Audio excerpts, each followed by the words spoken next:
아멘. 반갑습니다. 인사 서로 나누실까요? 네, 반갑습니다. 네.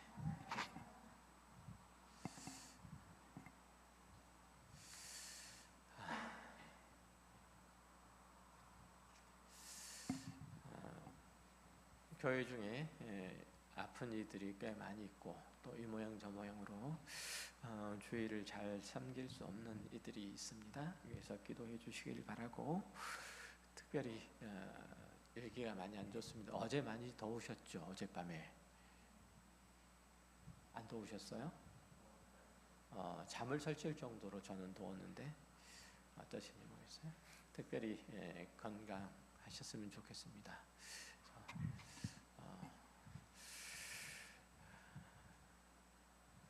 주님께서 주시는 삶의 자리에서 맡은 바 책임들을 잘 할 수 있도록 건강에 유의해 주시고, 특별히 영적인 건강도 함께 챙겨주시기 바랍니다. 저는 위해서 기도하는 자이니까 여러분의 영적인 육적인 건강을 위해서 기도하고, 또 여러분의 수고가 이 땅에서의 수고가 결코 헛되지 아니하도록 늘 말씀으로 여러분들 인도할 테니까 여러분 삶의 자리에서는 그렇게 성실하게 잘 하셨으면 감사하겠습니다. 특별히 바빠서 교회를 나오지 못하는 시는 예배에 참석하지 못하신 분들이 있습니다. 특별히 관심을 가져주시고 신경을 많이 써주셨으면 감사하겠습니다. 인간은 끊임없이 사실 자신의 존재를 증명하려고 하죠. 특별히 이제 기독교 문화에 젖어 있는 그 성도는 영적인 체험, 그리고 자신이 교회 가운데서 헌신하는 그 무게, 크기, 이런 남다른 은사를 통해서 자신의 가치를 입증하고자 하는 그런 유혹이 늘 도사리고 있고, 또 그에게 그런 유혹이 있을 뿐만 아니라 그 유혹에 쉽게 빠지기도 하죠. 그러니까 신앙의 연수가 깊어지면 깊어질수록 가시적인 능력, 그리고 눈에 보이는 사역의 성과, 이런 데 상당히 집착하게 돼요. 나의 뜨거운 사역, 그리고 내 기도, 내 헌신, 이런 것들로 불가능하게 여겨졌던 일들이 성취될 수만 있다면 어떠한 일도 각오하겠다라고 하는 그 비장함이 교회 가운데, 특별히 교회 연수가 교회에 대한, 신앙에 대한 열심이 있는 사람들 가운데 가득 채워주죠.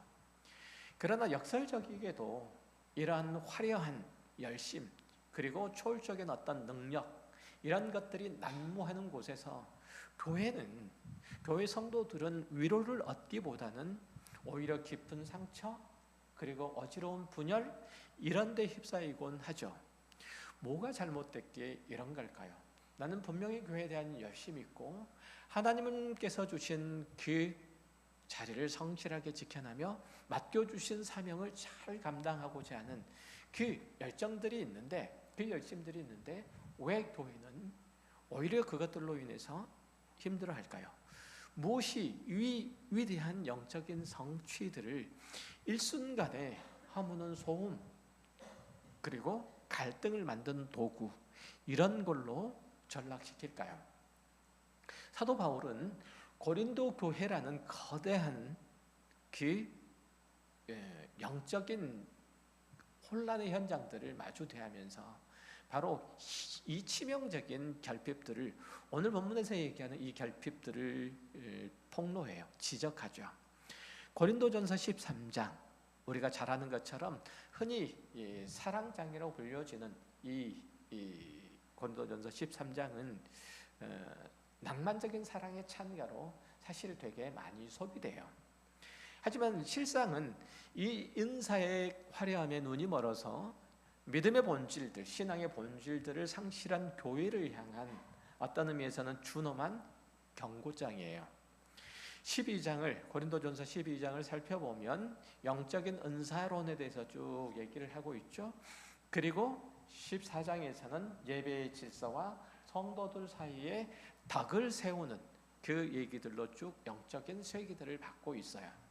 은사는 은사대로 강력한 것들을 사모해야 되고, 사랑은 사랑대로 내면의 그 풍성함을 위해서 또 교회 공동체의 그 부요함을 위해서 곁에 두되 결코 별도의 덕목으로 그렇게 치부돼서는 안 된다고 사도 바울이 이제 고린도전서 12장, 13장, 14장에서 연이어서 얘기를 하고 있는 셈이에요. 오늘 본문에서는 이렇게 선포하죠. 내가 사람의 방언과 천사의 말을 할지라도 산을 옮길 만한 모든 믿음이 있을지라도 사랑이 없으면 내가 아무것도 아니다. 사랑이 없으면 은사를 발휘하는 주체인 인간은 하나님 앞에서 아무런 가치도 없는 빈 껍데기일 뿐이다 라고 얘기를 하고 있는 거예요. 사랑이 없으면 행하는 그 모든 은사가 다 무의로 끝날 것이며 수고하고 애쓰는 그 헌신과 봉사가 아무런 가치가 없다, 이렇게 말하고 있는 게 아니에요. 뭘 얘기를 하고 있죠? 뭐라고 하고 있어요? 듣고 계세요? 사랑이 없으면 뭐라고 하고 있죠? 사랑이 없으면 내가 아무것도 아니요라고 얘기하고 있어요. 그 사람이 아무것도 아니라고 하고 있어요. 이해되세요? 그러니까 사랑이 없으면 은사도 무의하고 그리고 충성과 헌신도 다 껍데기일 뿐이야, 이렇게 얘기하는 것이 아니라, 그 은사나 헌신이 의미 없다고 얘기하는 것이 아니라 그 사람 자체가 아무런 의미가 없다고 얘기를 해요. 사랑이 없으면. 왜 그럴까요? 하나님은 사랑이시기 때문에 그래요. 하나님의 형상인 우리도 사랑이 없으면 아무것도 아니에요. 하나님은 사랑이시다는 얘기는 하나님은 사랑이 풍성한 분이라는 말씀이 아니에요. 하나님은 사랑으로 가득 찬 분이라는 말씀도 아니에요. 하나님은 사랑이시다는 얘기는 하나님과 사랑 같다는 의미예요. 그러니까 사랑이 없으면, 그분은 사랑을 빼버리면 하나님이 아니듯이, 하나님의 형상인 우리가 사랑을 빼버리면 아무것도 아니에요. 우리 인간의 존재의 가치, 본질, 이런 것들이 사랑이라, 그 본질적인 가치와 본질과 가치와 그 능력이 오직 사랑으로만 표현될 수밖에 없다고 그렇게 얘기를 하고 있는 셈이에요. 이해되시죠? 그래서 오늘 이 말씀들을 통해서 우리의 사역, 우리의 헌신, 우리의 수고가 어디에서든지, 교회에서든지 아니면 가족에서 있었든지 아니면 이웃에게 있어서든지 내 직장에 있어서든지 모든 일들이 사랑의 토대 위에 있는지 점검해야 되겠고, 그래서 십자가의 그 사랑으로 반드시 돌아가는 은혜가 있기를 바라요. 말씀 먼저 드릴 것은, 오늘 제가 사랑에 대해서 쭉 말씀을 드릴 건데, 이것이 우리 교회뿐만 아니라 우리 가정뿐만 아니라 내가 속해 있는 이웃, 내 직장, 여기에도 동일하게 똑같은 분량만큼이나 적용돼야 된다는 사실을 꼭 기억하세요. 이 사랑은 내 사랑이 적용될 만한, 내 사랑이 받아들일 만한 그런 곳에서 나하고 가깝고 나하고 친밀한 사람들끼리만 나눌 수 있는 어떤 것으로 내가 이해하고, 거기서는 어떨지 모르겠지만 다른 데서는 내가 맘 놓고 지내도 된다. 사랑이 없어도 되고 그냥 내가 하고 싶은 대로 해도 된다. 이렇게 생각하시면 안 된다는 뜻이에요. 모든 곳에서, 내가 존재하는 모든 곳에서 그렇게 사랑이 내 존재의 의미와 가치와 목적이 되어야 돼요. 그게 나잖아요. 그렇죠? 하나님께서 사랑이듯이 내가 곧 사랑이니까. 그렇죠? 내가 곧 사랑이니까. 자, 말씀 함께 나눌게요. 이제 시작이에요. 자, 고린도는 헬라 문화의 중심지죠. 그리고 그래서 상업과 그리고 철학의 메카에 있어요. 고린도 교회도 그 영향을 받은지라 예수를 믿고 성령을 받은 성도들은 세상에서 가치 있게 여기던 그 지혜, 지식, 그리고 사람을 압도하는 그 수학적인 능력, 이런 것들을 공동체 안으로 그대로 끌고 들어왔어요. 그 결과 성령의 은사마저도 타인을 지배하고 자신의 영적인 그 우월성을 과시하는 그 도구로 전락하고 만 거예요. 방언도 있었고 예언도 있었고 또 성경에 많은 지식들도 있었고 또 다양한 은사들이 있었는데 그것들의 본질적인 그 가치가 훼손되고 오히려 그것들이 계급을 나누고 지체들을 차별하는 그 계기가 되고 만 거죠. 바울은 이 심각한 왜곡을 바로 잡기 위해서 오늘 이 펜을 든 거예요. 고린도전서 13장을 쓴 거라 이런 말씀이죠. 고린도 교회가 은사를 가지고도 분열했던 가장 본질적인 이유는 그들의 화려한 종교적인 외피 속에 하나님을 닮은 그 인격이 없었기 때문이에요. 그게 비어 있었기 때문이죠. 하나님은 사랑이므로 또한 우리도 그들도 사랑해야 하는데 그렇지 않았다는 거죠. 우리의 신앙, 그것은 초월적인 기적의 과시가 아니라 하나님께로부터 받은 그 은혜와 복이 내 삶에 풍성하게 있어서 그것이 내가 이 땅에서 살아가는데 얼마만큼 많이 부요하게 하고 내 이름을 높여주고 다른 사람들 앞에서 박수갈채를 받게 하느냐, 이게 아니고 하나님을 닮은 인격으로 변화되는 삶의 표현이에요. 하지만 타락한 종교성을 가지고 있었던, 그것을 버리지 못했던 그 고린도 교회 성도들은 신앙을 눈에 보이는 능력, 그리고 불가능을 가능케 하는 어떤 초월적인 힘, 그거라고 그 주술적인 분위기에 그 신앙을 가두려고 했던 거예요.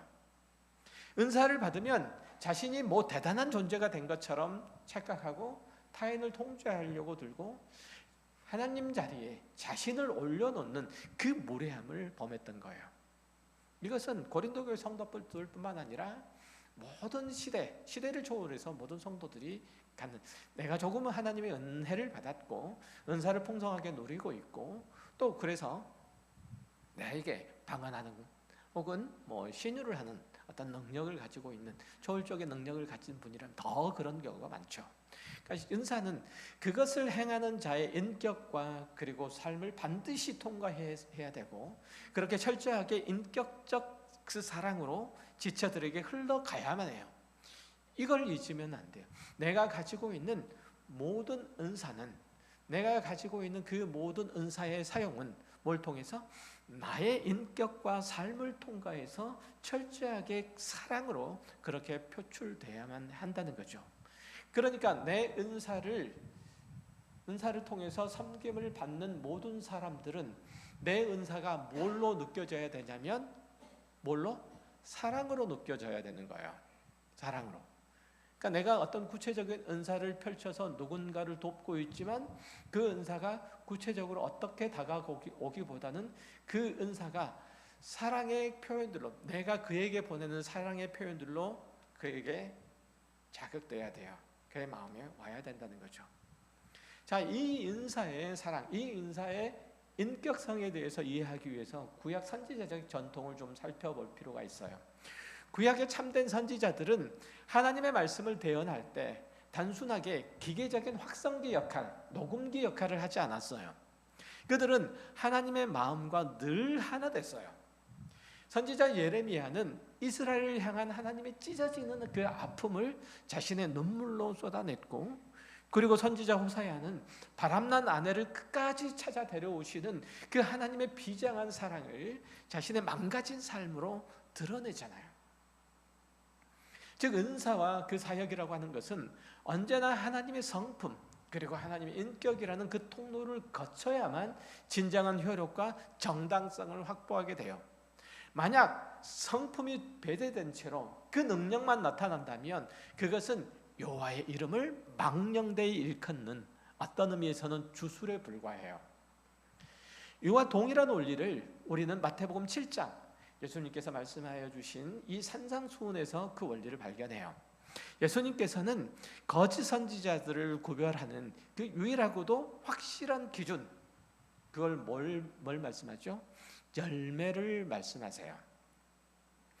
주님의 심판대 앞에서 자신의 종교적인 업적들을 쭉 얘기를 하면서 우리가 주의 이름으로 선지자 노릇하고 또 주의 이름으로 귀신 쫓아냈고 또 주의 이름으로 많은 권능을 행하지 아니하였습니까? 라고 그렇게 항변하는 자들을 향해서 주님께서는 내가 너희를 도무지 알지 못한다라고 단호하게 말씀하세요. 불법을 행하는 자들아 내게서 떠나라 라고 엄중하게 꾸짖으시죠. 신학적으로 이 알지 못한다는 이 선언은 관계성의 완전한 단절을 의미해요. 즉 다시 말하면 히브리어 야다에서 유래한 이 단어는 단순하게 지식적인 인지 그것이 아니라 깊은 인격적인 교제와 사랑의 연합을 뜻하는 거예요. 기적을 행하고 권능을 행했던 그 사역자들은 주님과 아무런 사랑의 관계를 맺지 않았다는 거죠. 그들은 단지 예수의 이름을 도구로 삼아 자기 왕국을 건설했고 자기 영광을 취했을 뿐이에요. 그들은 예수를 알지 못했어요. 내가 도무지 너희를 알지 못한다라고 말씀하셨는데 그것은 내가 너를 모르는데 너는 나를 알아? 예, 가능해요. 인격적 그 관계와 그 사귐 속에서 야다, 안다라는 그 단어는 성립하는데 내가 A라는 사람과 인격적인 관계를 맺지 않는 그 상황 속에서 A는 나를 알아요? 또 내가 A를 알아요? 쌍방관이에요. 내가 너희를 도무지 알지 못한다라고 하는 것은 너희가 반대로 너희가 도무지 나를 알지 못한다는 뜻이기도 해요. 그들은 그렇게 살았던 거예요. 즉 주님과 인격적인 사랑의 관계를 맺지 않는 모든 종교적인 업적은 하나님의 나라에서 불법으로 규정된다는 거예요. 하나님의 나라는 권능의 크기가 아니라 그 방식의 거룩함으로 통치되는 거예요. 많은 성도가 성령의 사역을 초자연적인 현상 이런 것들로 동일화시키는 경향이 있어요. 그러니까 같이 보는 거죠. 병 고치는 능력을 가졌거나 방언을 하는 능력이 있거나 아니면 예언을 하는 능력이 있거나 이 모든 일들에 대해서 어떤 초월적인 초자연적인 현상을 나타나게 하는 그 능력 이렇게 생각해요. 그러나 사도 바울이 갈라디아에서 규정하기는 성령의 가장 강력한 징표 그것은 은사가 아니라 열매라고 얘기해요. 성령의 가장 강력한 징표는 뭐라고요? 열매라고요. 성령의 열매. 우리가 잘 아는 것처럼 성령의 몇 가지? 9가지 열매라는 게 있잖아요. 사랑과 희락과 화평과 쭉 얘기를 하는 것들 그 9가지 열매들은 어떤 능력을 표현하는 거예요.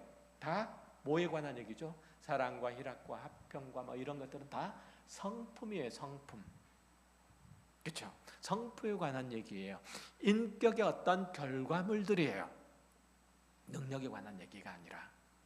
그래서 성령께서 우리 가운데 역사하셔서 어떤 일들이 일어나면 성령의 역사하심 우리 가운데 임하게 되면 뭐가 바뀌어요?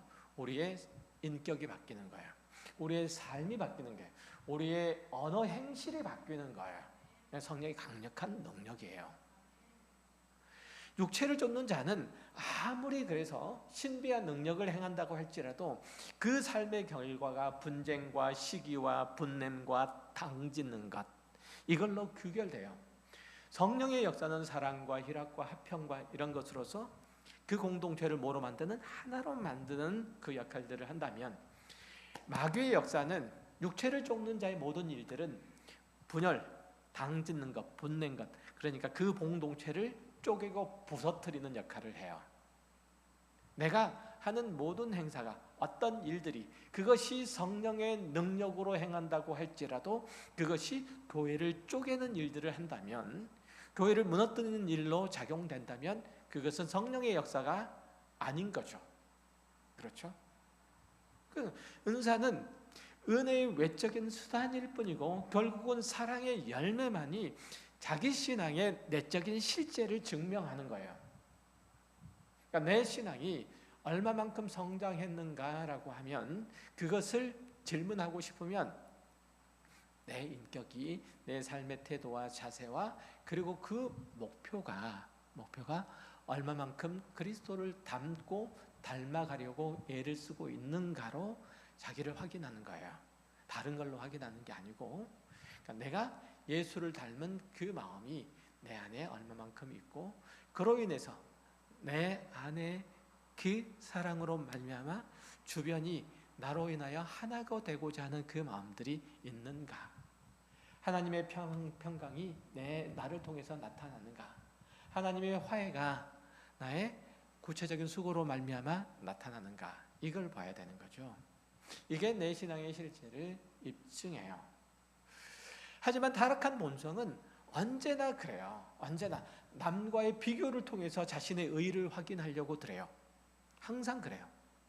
그러니까 이거 잊지 마세요.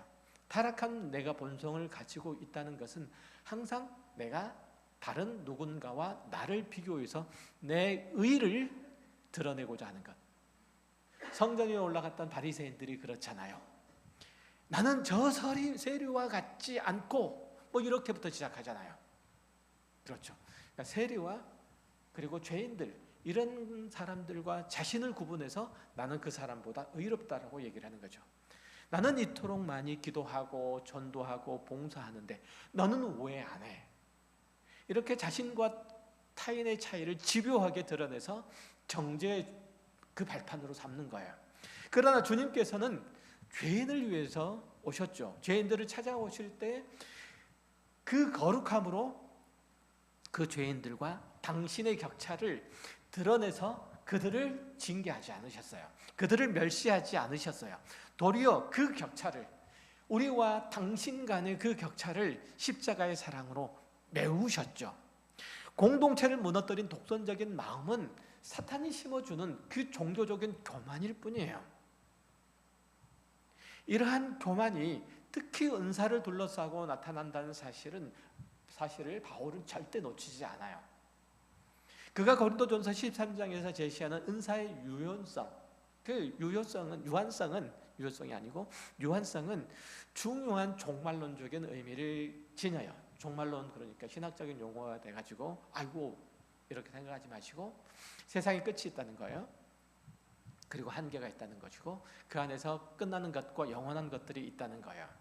그런데 이 종말론적인 이 유한성, 한계라고 하는 것은 뭘 얘기하냐면 방언, 그것도 그치고 지식도 패하고 다 그렇게 될 거라는 거예요.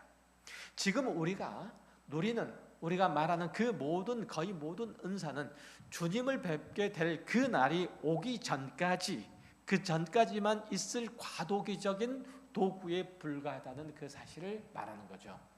그렇기 때문에 영원하지도 않는 임시적인 그 도구를 가지고 공동체 안에서 계급을 나누고 우월감을 과시하는 것은 영적인 무지의 소치라는 거예요. 내가 가지고 있는 내 건강함, 그리고 내 경제적인 부요함, 내 사회에서의 어떤 지위와 위치, 이런 것들을 가지고 교회 안에 들어와서도 그렇게 교회의 계급을 나누고 등급을 매겨서 우열을 가리고 그리고 줄을 세우도록 하는 것,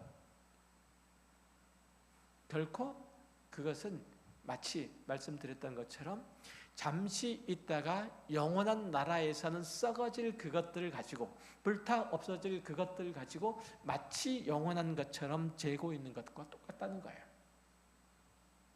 산을 옮길 만한 위대한 믿음이 있을지라도 그것으로 자신을 과시하고 타인을 압박한다면 그건 폭력이라는 거예요. 모든 신학적인 지식을 다 껴들고 있다고 할지라도 그것을 현미경 삼아서 다른 지체의 약점과 그 수치를 드러내서 그 지체가 파산하게 만든다면 그건 마귀의 앞잡이 노릇을 한 것과 다름이 없다는 거예요. 3층천의 신비한 그 영적인 계시를 사도 바울은 봤잖아요. 그런데 그 일들에 대해서 바울은 1도 언급하지 않아요. 내가 그런 것들에 대해서 언급하지 않을 거다. 그게 너희들을 위해서 유익할 것이기 때문에, 이런 얘기를 하잖아요. 자신의 어떤 영적인 경험들과 그 지식을 자랑하는 훈장으로 사도 바울은 그것을 사용하지 않았다는 거죠. 오히려 교회를 향해서 다메섹 성벽 등찰문을 통해서 광주를 타고 야반 도주했던 그 부끄럽고 나약한 그것들을 자랑하고 오직 사랑과 은혜만 그가 강조한 이유는 사역 자체를 포기를 했거나 영적인 침투에 머물러도 된다는 그런 의미는 아니에요. 그럼에도 그것이 그에게 자랑거리가 될 수 있는 것은 그 연약함들을 통해서 자신의 그 비굴함, 어쩌면 의미에서는 비굴하고 비겁해 보이는 그 일들을 통해서 주의 복음이 증거되었기 때문이에요. 오히려 그 모든 핍박과 그 억압 때문에 순교하는 것이 오히려 그 자신으로서는 비장해 보이고, 그리고 영스러운 어떤 일들로 보일 수도 있어요. 그렇잖아요. 얼마나 어려운 줄 아세요? 어떤 힘든 상황과 어려운 일들을 겪고 난 다음에 스스로 목숨을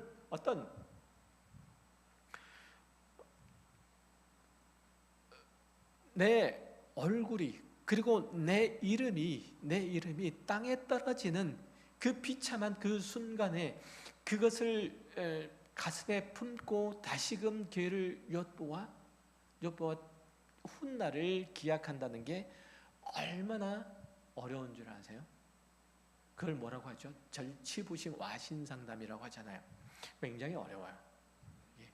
사실 그런 적군이 침투를 하고, 그리고 그들이 나를 능력 보이기 전에 내가 칼로서 자결하는 것, 이게 더 멋있어 보여요.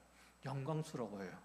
그들에게 개노릇을 하고, 그들 앞에서 개노릇을 하고, 그리고 땅을 그렇게 목줄을 끼워서 땅을 긴다고 할지라도 그럼에도 불구하고 훗날을 도모하겠다는 이 생각이 굉장히 어려워요. 사도 바울이 그래요. 자신의 연약함을 통해서 교회가, 그리고 주의 복음이 증거만 될 수 있다면 나는 어떤 연약함이라도, 어떤 비굴함이라도, 어떤 부끄러움이라도 참아내겠다는 거죠. 이게 사도 바울이 고백했던 이 부분이에요. 이게 십자가 신앙의 치인 거죠. 사도인 나도 이렇게 연약했으니까, 그렇지만 하나님의 은혜가 나를 붙드셨으니 낙심하지 말자라고 낙심한 자를 다시금 위로하기 위해서 그 말을 하고 있는 거예요. 내가 이 일들로 인해서, 내가 이 발언을 함을 통해서 연약한 자들이 다시금 힘을 얻고 위로를 받을 수만 있다면 나는 어떤 구정물도 오물도 뒤집어 쓸 수 있다라는 그 태도와 자세, 이게 사도 바울이 바울되게 했던 거예요. 이게 바울이 말하는 약한 자들을 사랑하는, 약한 것들을 사랑하는 그 십자가 신학의 핵심이에요. 그런데 이 지점에서 반대쪽 극단의 오류도 함께 짚고 넘어가야 돼요. 바울이 이토록 자신의 약함을 자랑하면서 오직 사랑과 은혜, 그것만 강조했던 이유는 그 사역 자체를 포기했거나 영적인 침체에 머물러도 괜찮다, 약한 자들도 그냥 널브러져 있어도 괜찮다, 이런 뜻은 결코 아니에요. 미련한 자들은 이 눈물겨운 권면들을 왜곡해서 자신들의 게으름, 그리고 반복적인 죄악, 이것들을 정당화하는 방패로 삼기도 해요. 그러니까 하나님은 사랑이셔 라는 말들을 자신들의 반복적인 게으름이나 죄악들을 정당화하는, 당연시하는 결과로 하나님께서는 이것도 용서해 줄 것이다. 하나님은 사랑이시니까. 사랑을 빼면 하나님은 아무것도 없으시니까. 사랑이 오냐 하는 것으로 끝나요? 그걸로 끝나서 그걸로 시작돼요? 그렇지 않죠. 사랑은 때로는 회초리도 드는 거죠.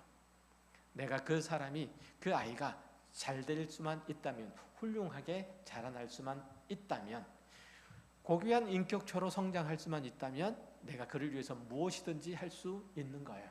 이게 사랑이에요. 자녀들을 향한 사랑이. 그렇죠? 그래서 자녀를 향한 사랑은 언제나 오냐 우쭈쭈 하는 걸로 끝나지 않아요.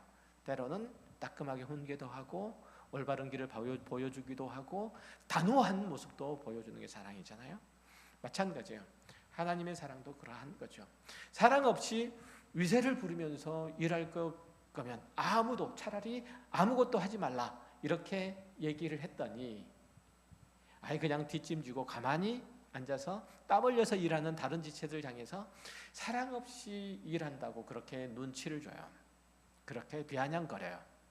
이거는 기가 막힌 자기 기만이고 하나님을 만홀히 여기는 악행이에요. 성경이 덕을 세우라고 명령하는 것은 적극적인 사랑의 길로 나아가란 뜻이지, 자기 충성 없음과 자신의 나태함과 자신의 이기심을 잘 포장해서 방관의 자리로 나아가라, 거기로 숨으라, 이런 뜻은 결코 아니에요. 사도 바울의 사역의 그 동력은 오직 자기를 용서하신 하나님의 사랑과 예수 그리스도의 대속적인 그 은혜에서만 흘러나왔던 거예요. 고린도후서 5장에서 사도 바울은 그리스도의 사랑이 우리를 강권한다고 말하잖아요. 그리스도의 사랑이 우리를 강권한대요. 그러니까 여러분이 지금 이 자리에 앉아있는 이유도, 이 자리에서 뭔가 수고하고 애를 쓰고 하나님을 향한 찬미를 하겠다는 것도 다 거기서부터 나와요. 여기서 강권하다는 그 원어적인 의미가 뭐냐면 사로잡아서 한 방향으로 이끌어가다라는 그런 의미예요. 그러니까 사랑에 붙잡힌 자는 결코 방만할 수 없고 나태할 수 없어요. 그 동굴로 숨을 수는 없어요. 도리어 사랑하기 때문에 오히려 더 치열하고 수고하고 사랑하기에 더 나아져서 봉사하는 거예요. 사랑을 핑계로 아무 일도 하지 않는 것은 사랑이 없는 것이 아니라 주님의 몸된 교회에 아무런 관심이 없는 죽은 신앙일 뿐이에요. 본문 3절에서 선포하죠. 내가 내게 있는 모든 것으로 구제하고 또 내 몸을 불사르게 내어줄지라도 사랑이 없으면 내게 아무 유익이 없느니라. 전 재산을 다 털어서 구제하고 순교의 제물로 자신의 몸을 불사르게 내어준다고 할지라도 십자가의 사랑이 결핍이 되어 있다면 하나님 앞에서는 영적인 가치가 아무것도 없을 것이며, 네가 하는 일들이 사랑이 없고 그저 그냥 네 자신을 드러내는 것일 뿐이야 라고 그렇게 상대방을 심판하고 정죄하는 한편, 나는 그렇게 하려면 안 해 라고 뒷짐지고 있는 것도 그 사람과 전제와 다름이 없는 거예요. 또 다른 의미에서는 자기 기만이에요. 여기에서 몸을 불사르게 내어주다, 오늘 본문에 나와 있는 몸을 불사르게 내어준다라는 이 표현도 1세기 당시 로마 제국의 박해 상황을 염두에 둔 말씀이거든요. 그러니까 인간은 심지어 순교라고 하는 가장 숭고해 보이고 위대해 보이는 그 행위들 속에서도 자기 영행주의를 만족시킬 수 있는 지독하게 부패한 존재라는 거예요. 그러니까 내가 한 사람의 영웅으로 등극하기 위해서 자기의 몸을 내어주기까지, 자기의 목숨을 내버리기까지 한다는 거예요. 만약에 역사의 이름을 남기기 위해서 혹은 자신의 종교적인 결기를 과시하기 위해서 목숨을 버린다면 그거는 하나님과 전혀 무관한 자기 전시일 뿐이에요. 진정한 순교는 자기를 드러내는 영웅전이 아니라 그리스도의 사랑에 압도돼서 교회와 지체를 위해서 하나의 밀알처럼 썩어지는, 죽어가는 소리 없는 헌신이에요. 내가 하는 이 수고와 이 헌신을 왜 알아주지 않느냐가 아니라, 그럼에도 불구하고 내 헌신을 통해서 교회의 약한 지체들이, 어린 성도들이 한 걸음 한 걸음 성장해가고 여기서 하나님과 하나님의 말씀과 그 은혜를 경험하고 주님의 사람으로 다듬어지는 그 훈련의 장으로 사용될 수만 있다면, 내가 이 하는 모든 일들을 통해서 교회가 그리스도의 거룩을 담아내고, 그래서 세상과 구별되며 이 교회 안에 하나님의 통치의 원리가 제대로 작동되고 하나님의 사랑 안에서 이 교회가 돈독하게 되고, 그것이 세상과 구별되는, 세상으로부터 구별된 하나님의 거룩함을 담아내는 어떤 일들을 하는 도구로 내가 사용될 수 있다면, 나는 어떤 상황에서 어떤 일들을 다른 사람들이 알아주든지 간에 안 알아주든지 간에 나는 상관없이 나는 그 일들이 성실하게 감당하련다. 이 태도와 자세가 우리에게 필요해요. 다른 게 필요한 게 아니고. 그런 얘기들 알잖아요. 이 나라 역사가 이 나라 누구에 의해서 지켜졌느냐라고 할 때 위대한 인물로 인해서 지켜진 게 아니라 한 사람의 민초들이 국가의 위기 때마다 들불처럼 일어나서 그들이 잡고 있던 쟁기를 버리고, 그리고 창을 들고 칼을 그걸로 만들어서 그 삶의 자리를 지켜내는 것들로 우리나라 역사는 그렇게 지켜졌고 유지되었다는 얘기 많이 하잖아요. 그리고 그들은 이름 없이 사라진 거예요. 이들의 수고가 진정한 수고요, 이들의 충성이 진정한 충성이라고들 얘기하잖아요. 그렇죠. 그러나 그들의 이름은 없어요. 그들의 이름은 없어요. 그냥 이름 없는 병사의 무덤이에요. 비목이에요. 비목. 그것만 있는 거예요. 그래도 괜찮다는 거예요. 그래서 이 나라의 역사가 이어질 수만 있다면, 우리 자손들이, 자녀들과 자손들이 그래서 자주권을 가진 이 나라, 이 국토에서 살 수만 있다면, 내가 이 교회에서 이렇게 하나의 미랄로 썩어 죽는다고 할지라도 이곳들을 통해서 주님의 교회가, 주님의 은혜가, 십자가의 그 기치가 높이 들려줄 수만 있다면, 그래서 구원받은 성도들이 주님께로 올 수만 있다면 나는 그냥 하나의 썩는 미랄이 되련다, 이거예요. 오늘날 신앙의 열정이 있다고 자부하는 성도들은 하나님의 사랑, 이거보다는 옳고 그름이라는 율법적 칼날에 목숨을 걸어요. 내가 올바르다고 확신이 서는 그 순간 그 칼날로 형제의 인격을 그냥 도려내고 공동체를 깨뜨리죠. 성경은 항상 율법의 완성은 뭐라고? 사랑이라고 그렇게 가르치잖아요. 로마서 13장에서 바울이 명시했듯이 모든 계명은 내 이웃과 내 이웃을 네 자신과 같이 사랑하라 라는 그 말씀으로 다 수렴되잖아요. 진리를 수용한다는 명분으로 이웃을 정죄하고 그들을 멸시한다면 그것은 진리의 수호가 아니라 진리의 본질을 짓밟는 행위예요. 우리 역시 머리로 안 그 진리, 하나님의 말씀이 가슴으로 내려와서 삶의 순종으로 체화되기까지 얼마나 오랜 세월 동안 하나님의 인내를 경험해야 했는지 우리는 돌아봐야 돼요. 하나님께서 지금 여기까지 우리를 지키시고 인도하시며 공급하시고 인내하시고 기회 주시고 하시는 일들을 계속해야 하는지 돌아봐야 한다는 거예요. 구약의 이스라엘 역사 내내 선지자들을 보내시고 배역한 백성들을 참아내시고 그 참아내시면 그 헤세드의 사랑이 없었다면 오늘 우리가 이 자리에 살아남아서 예배할 수 있는 자가 한 사람도 없다는 사실이에요. 하나님께서는 이스라엘 백성들이 말을 안 듣고 말을 안 들어서 선지자를 보내고 더 많은 선지자를 보내고 더 능력 있는 선지자를 보내고, 그래서 안 들으니까 에이 너희들이 이제 다 끝이야, 그리고 다 그냥 흩으셔버리고 끝, 이렇게 하셨나요? 안 돼서 선지자도 안 되고 종도 안 되고 아무리 해도 안 되니까 그 아들을 주시잖아요. 그 아들을 보내시잖아요. 하나님의 사랑이 그런 거예요.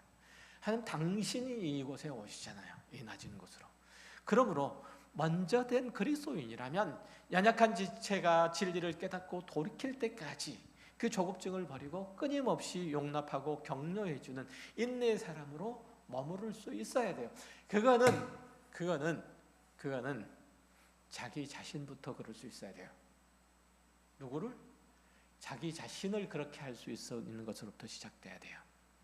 내가 나 자신을 용서할 수 있어야 되고 용납할 수 있어야 되고, 그리고 하나님의 은혜에 끊임없이 의존할 수 있어야 되고 의지할 수 있어야 되고, 그래서 하나님의 은혜로 새롭게 되고 온전해지는 것들을 경험하고, 이것이 나의 나됨이라고 하는 것이 나로부터 비롯된 것이 아니요 오직 하나님의 은혜라고 하는 것을 처절하게 깨달으면 깨달을수록 공동체 형제 자매를 사랑하고 섬기며 포용하는 일 더 할 수 있어요. 마음껏 실패하시라, 마음껏 좌절하시라, 마음껏 우시라. 그러나 그 자리를 딛고 서시라고. 그리고 이 사실을 잊지 마시라. 예수님을 잡으러 온 대제사장의 종 말고의 귀를 베버린 베드로를 책망하시면서 그 원수의 귀를 다시 친히 붙여주신 주님의 그 자비를 기억하세요. 칼을 써서 대적을 물리치고 정당성을 확보하려고 했던 그 베드로의 행동은 인간적인 눈으로 볼 때 지극히 충성스러운 의협심이었어요. 그러나 주님께서 뭐라고 하세요? 칼을 가진 자는 다 칼로 망한다고 말씀하시잖아요. 폭력과 정죄의 방식으로는 결코 하나님의 나라를 보여줄 수 없을 뿐만 아니라 하나님의 의도 이룰 수 없어요. 하나님은 우리를 판관으로 부르지 않으셨어요. 그리스도의 화해와 용서를 배우고 그 안에서 살도록 교회로 부르셨어요. 우리는 심판할 수 있는 권리가 권한이 없다니까요. 그 능력도 없고 재주도 없다니까요. 그건 하나님만 하실 거예요. 하나님이 하실 거예요. 에베소서 4장에서 바울이 권면하듯이 평안에 매는 줄로 성령의 하나 되신 것을 힘써 지켜야 된다라고 해요. 우리는 끊임없이 하나 되도록 애를 써야 돼요. 어린 영혼이 비틀거릴 때 냉소적으로 비관할 것이 방관하는 것이 아니라 생명의 길로 인도할 수 있도록 겸손과 온유와 인내의 마음으로 끝까지 붙잡아 주는 것이 교회가 행해야 될 진정한 사랑이에요.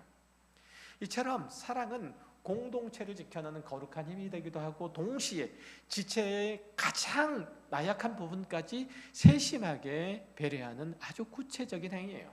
그러니까 우리가 지체들에게 사랑을 베풀고 은혜를 나눠줄 때조차도 상대방의 자존심을 헤아리는 지극한 지혜가 필요해요.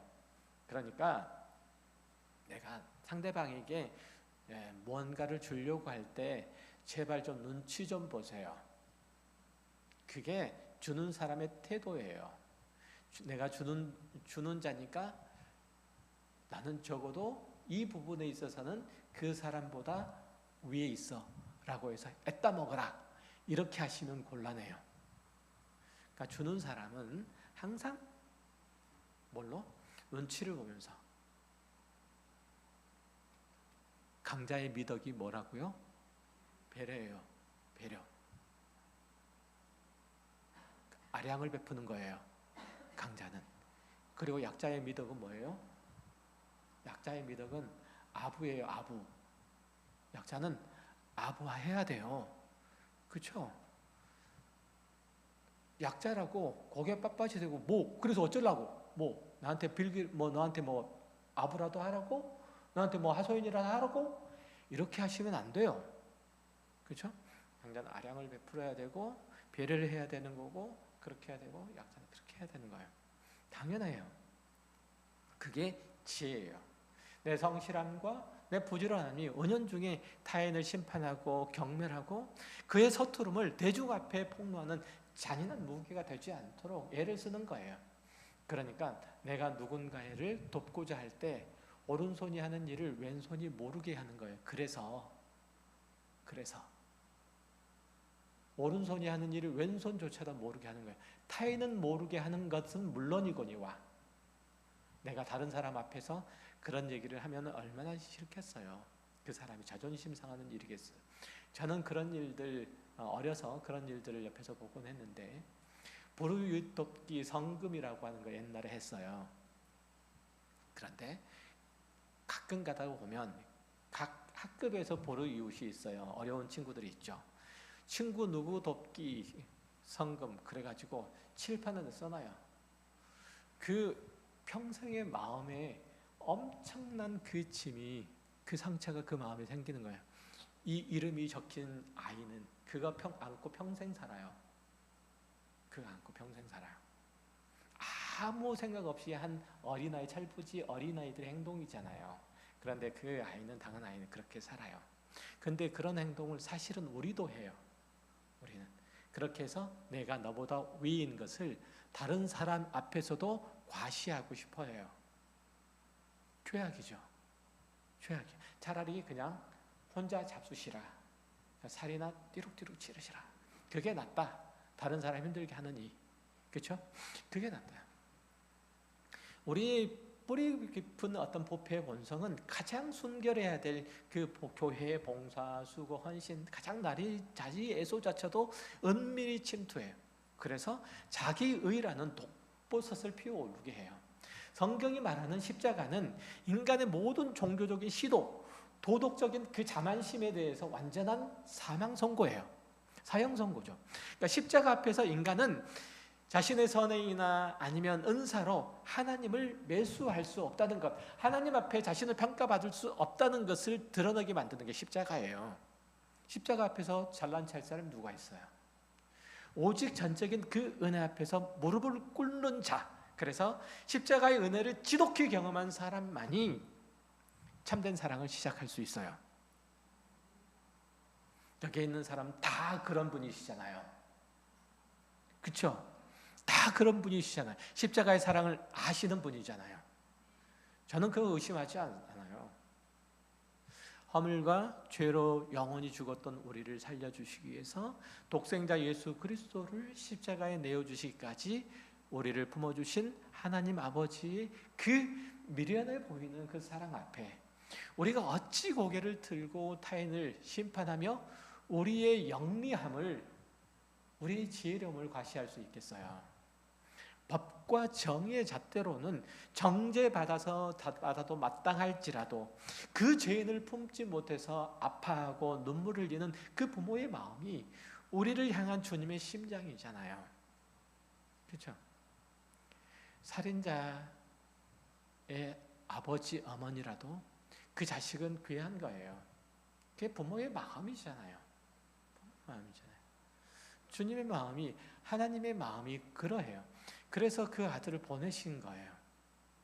사랑하는 성도 여러분, 이제 오늘 이 자리에서 단 한 가지 좀 결단했으면 좋겠어요. 오늘 이 예배를 마치고 돌아가는 길에 내가 지금까지 사랑 없이 휘둘렀던 어떤 칼들을 내려놓겠다. 내 오름을 위해서, 내 오름을 드러내기 위해서 형제의 가슴에 박아온 이 종교적인 대못을 좀 뽑겠다.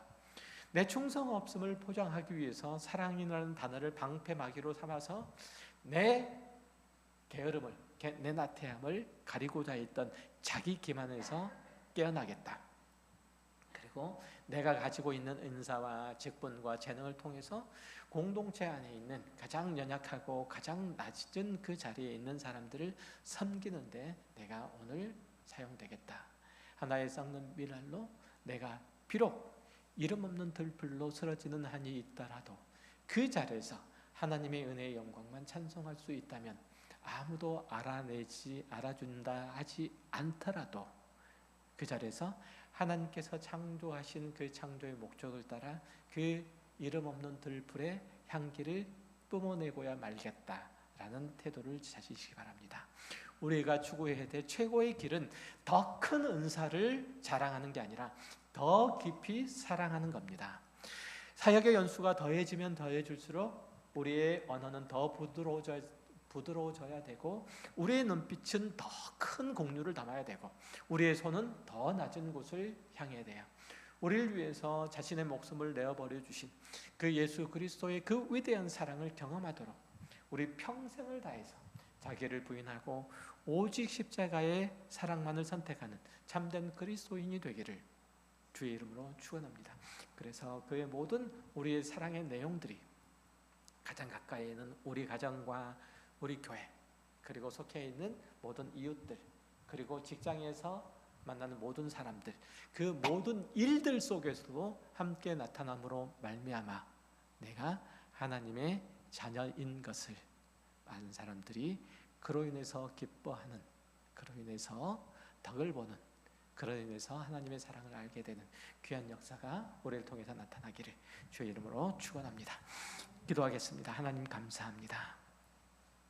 베풀어 주신 은혜와 그 사랑으로 하루하루를 살아가고 있고, 또한 그것이 우리를 지탱하는 힘이 되고 또 우리의 영광을 발산하는 그 도구가 됩니다.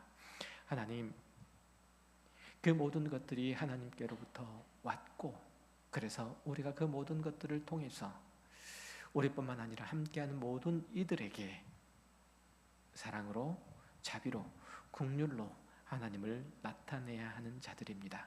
그것이 우리의 존재의 본질이며 목적이며 이유이며 가치입니다.